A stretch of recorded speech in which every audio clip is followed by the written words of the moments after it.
Humans aren't born out of laying around on their asses. We've been born out of conquering a world. We're the dominant species. We built all this. We're powerful and we're beautiful and we're ready to build the next level of civilization in God's plan. But you must stop bowing to those who want to make you a victim. You must become the victor. If you love God and you want to build a pro-human future, then you are an enemy of the New World Order and Satanism. They want us shut down because we have the Spirit. I'm jacked into the source. I know the secret, and I want to see you empowered. But you have to believe in yourself first. This is the truth, and everyone knows it. Well, ladies and gentlemen, for those who don't know, Donald Trump finally went on the Joe Rogan Experience. And let me just talk about this because this is a historic moment. Some of you may not think that it's historic, but it absolutely is. First of all, let me just talk about the numbers, okay? The numbers that this has generated within the first day. 13 hours. You can see that there, 13 hours. Let me scroll down a little bit more. Almost 12 million views within 13 hours. That is incredible. You understand, this is not like some big time celebrity. I know Trump is a celebrity, but you have to think about it like this. For politics, what kind of numbers are you going to generate really? Like, for example, I like Rand Paul, right? But if Rand Paul went on the Joe Rogan Experience, how many people are really going to tune in? Kamala Harris, if she went on the Joe Rogan Experience, how many people are really going to tune in? It's not going to be anywhere near Donald Trump. So you have 256,895 comments. This is a significant historic moment. And I'm not just bigging it up because I like Joe Rogan or because I support Donald Trump. This political cycle has been very, very interesting. You've had all sorts of different people trying to weigh in. Kamala Harris had a rally with Beyonce and like Bruce Springsteen. And all of these celebrities that are just repugnantly, offensively stupid and out of touch, these millionaires, and Donald Trump goes on the Joe Rogan Experience, which it's not a rich hoity-toity podcast. It's the working man's podcast. It's the UFC fighter fans podcast. So it's just been an interesting presidential run. Kane and The Undertaker endorsed Donald Trump. Batista and The Rock and McFoley endorsed Kamala Harris. It's just such an interesting... Hulk Hogan. So you got the team. Tell me, which team would you prefer? Hulk Hogan, Kane, and The Undertaker versus The Rock, Batista, and McFoley. I gotta say, I'm going Hulk, Taker, and Kane every time.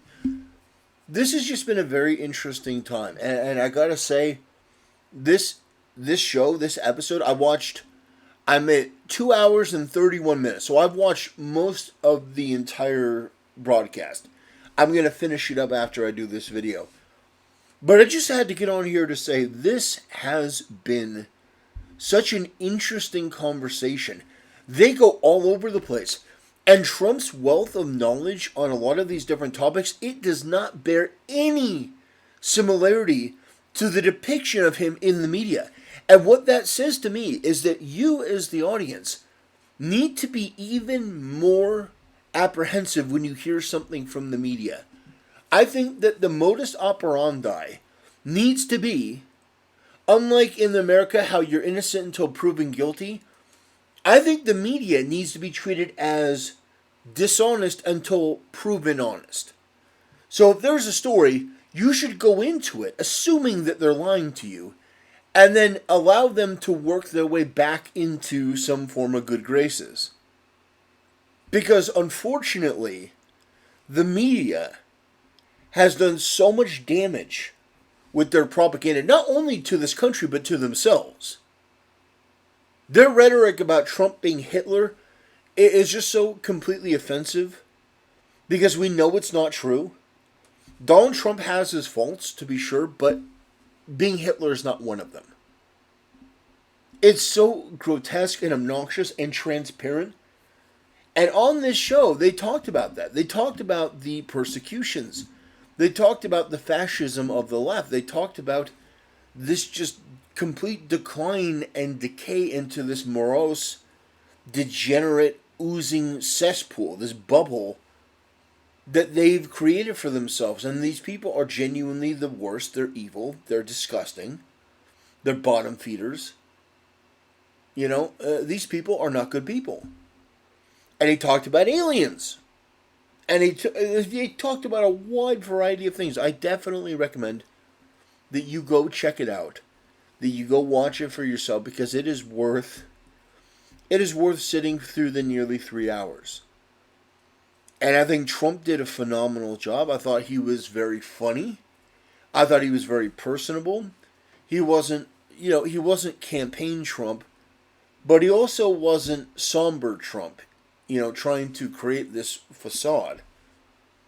He was, I think, pretty true to form, and I think Joe Rogan did a great job. And they brought up a lot of interesting things. They brought up the fact that before Donald Trump ran for office, like months before he announced, he was the sweetheart of all of the media. Joe Rogan was talking about The View, like Joy Behar and Whoopi Goldberg were all singing the praises of Donald Trump. He was going on and on about how Joe Scarborough and what was his name, Kaczynski, Mia, whatever her name is, the loser on Morning Joe and stuff.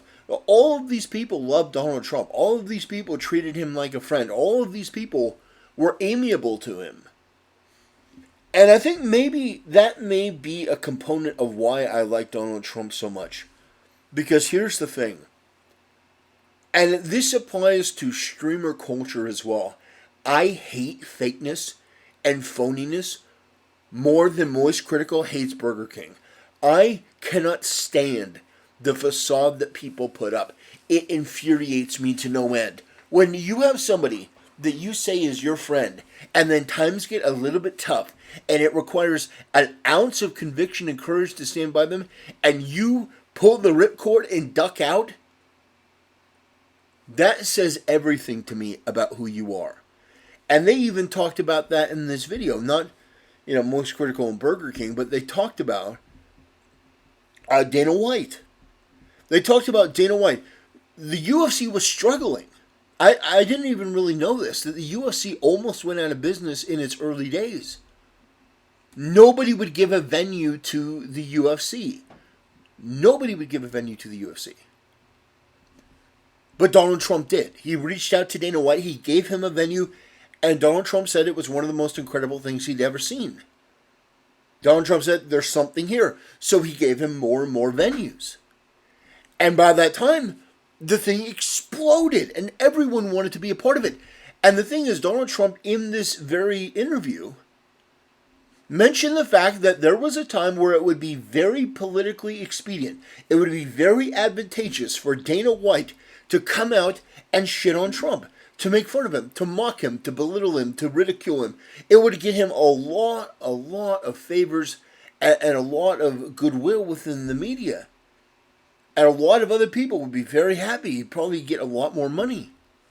But he refused to do it. And not just refused, like, I'm not going to do it. No, he came out both guns blazing, saying there is no way in hell that I would ever say anything bad about Donald Trump. And it's true. I've seen the interviews. Or Dana gets passionate about that. Like, what? Are you crazy? You this guy who gave me my break, who helped put our company on the map, you expect me to say negative stuff? I love that sort of loyalty. I love that sort of commitment to not just your friends, but people that have done something for you. And it's not like the UFC, wouldn't be where it is without Donald Trump, per se. It's not like he gets credit for all of it. Because the hard work that Dana White put in promoting the fights and doing all that stuff, that sort of stuff you can't replace. But I think that in our culture, we've become far too detached from the idea that loyalty is a virtue. having your brother's back is a virtue. And far too often, these cowards think only of themselves and pull that ripcord and get out.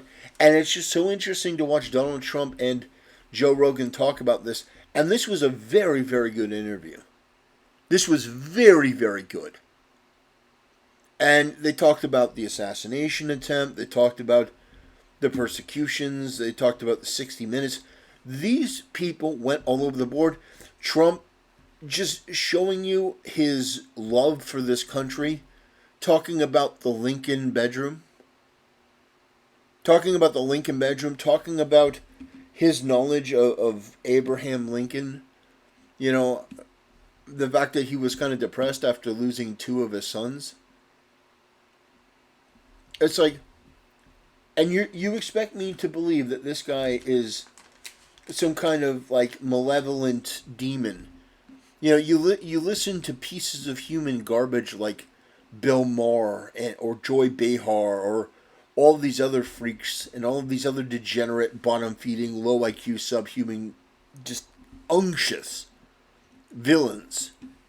And they'll say, oh, Trump's a fascist, Trump's a dictator, Trump's Hitler, Trump's... But the reality, you got to see it in this interview here, and that's why I appreciate it. I appreciate Joe Rogan doing it. I think this absolutely helped Trump. This absolutely helped him. You know, we're at damn near 12 million views. I want you to understand, in terms of numbers, since we've been talking, another 100-some thousand people have watched this. They're literally at 11,967,000. That is incredible. That is absolutely staggering in terms of numbers. You know, for a podcast like this, let's see what Joe Rogan's other podcasts get usually. You got videos. Let's see. So I just want to put this in context. 20 hours ago, Sam Tripoli, 347,000. 1 day ago, Brian Cox, 871,000. Luke Bryan, 2 days ago, 432,000. Graham Hancock, 8 days ago, 2.2 million. Shane Smith, 9 days ago, 572,000. These aren't bad numbers by any stretch of the imagination. But understand that none of these people, even going back a month, Matt Walsh, 1 month ago, 3.1 million. That so far is, from what I can see, Brett Weinstein comes in close at 2.4. But my point in highlighting this is nobody even comes close. Oh, look, what was it? Russell Crowe, 4 million. All right, he takes the number 2 spot. Oh, Adam Sandler, 7.6 million 2 months ago. That's impressive. I mean, these are, but understand, Russell Crowe and Adam Sandler, 2 huge megastars, 2 of the most well-known names in Hollywood. Like, no joke. These are the biggest. These guys have been big ever since I was a kid. Like, these guys have been huge. In Gladiator, Adam Sandler has been in so many. Big Daddy, Happy Gilmore. These guys are huge, and even you combine their numbers from like 2 months ago, and it doesn't even get to the numbers of Donald Trump in 13 hours. And I think that is something that needs to be remarked at. All the people that hate Trump and say that he's a failure, nobody cares, and all this stuff, the numbers don't lie. And I think that it's incredible that we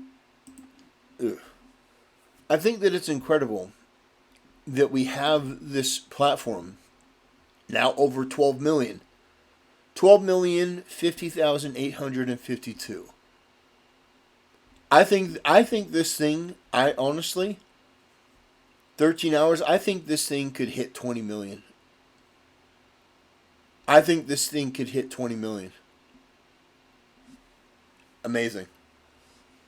But yeah, no, I think this was a great interview. I thought it was very, very interesting. I'm a numbers guy. I love looking at the numbers. Not for my own channel, because that stuff doesn't mean anything to me. Because I'm way too small to be a numbers guy for my own channel. But for other people like this, to watch like the ratings on CNN and stuff, I love taking a look at that and polls and statistics and stuff. But looking at this, 12 million in 13 hours. And you know what's so interesting? Yeah, I know this is a bit of an aside, but here's the deal. Understand, that's 11 million with almost none of the major streamers or content creators talking about this at all. Do you really think that Moist Critical is going to do a video on this?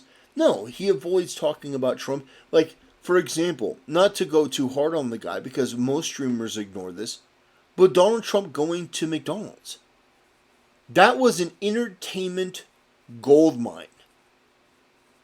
But these people, they're leftists. They don't want to talk about Trump at all. Unless it's negative. They don't want to bring up Trump and have a laugh because they don't have the balls to do it. I could never, ever live like that. I could never have a channel where I would be afraid, like for example, if Kamala Harris, and I hate Kamala Harris's guts, she's the worst. She's absolutely disgusting. If you listen to her in the town hall with CNN, it just is so abundantly clear. This woman has no clue what she's doing. She's the worst. If she went to a Burger King and was making fries and stuff and cackling, laughing at people in the drive-thru, you bet your ass I would do a video and I'd be laughing the whole time. But these people like Moist Critical and others, many, many others, they won't touch it. It just... no guts, no balls. That's the way I see it. Well, anyway, ladies and gentlemen, I'm glad I can get back into the flow a little bit of doing these videos. I have a couple other videos I want to get to. I've been having, family trouble, family matters, and family comes first. So I haven't been uploading as regularly as I would like, but hopefully that's going to change in the coming days. I have a short window of opportunity to start making some videos, get them locked and loaded and ready to go. But I appreciate people supporting the channel. I appreciate people, sticking by and giving me a chance. I've had people reach out asking me, like, how can we support the channel? And my thing to you is just keep watching. Subscribe to the channel. Leave a comment if you want. I do have memberships, but I don't really do anything with them. I don't even know if they're accessible on my thing. I may come out with a new T-shirt. I've been playing around with an idea like that, but ultimately, you just being here, it helps a lot. Because to be honest, I'd rather take Google's money with the ads than take your money. Call me old-fashioned, but I'll take the money from the corporation over taking your guys' money. But I do appreciate the sentiment. I do appreciate the thought. I do appreciate the support. I'm a guy that believes in giving something tangible in some way if I can. So I'll think of something. In the meantime, I think that I set up memberships, but I need to work out. If I'm going to do memberships, I have to think out perks, because they have to be something that would feel worthwhile to everyone. Anyway, that'll do it, ladies and gentlemen. I appreciate you watching, and I'll see you next time.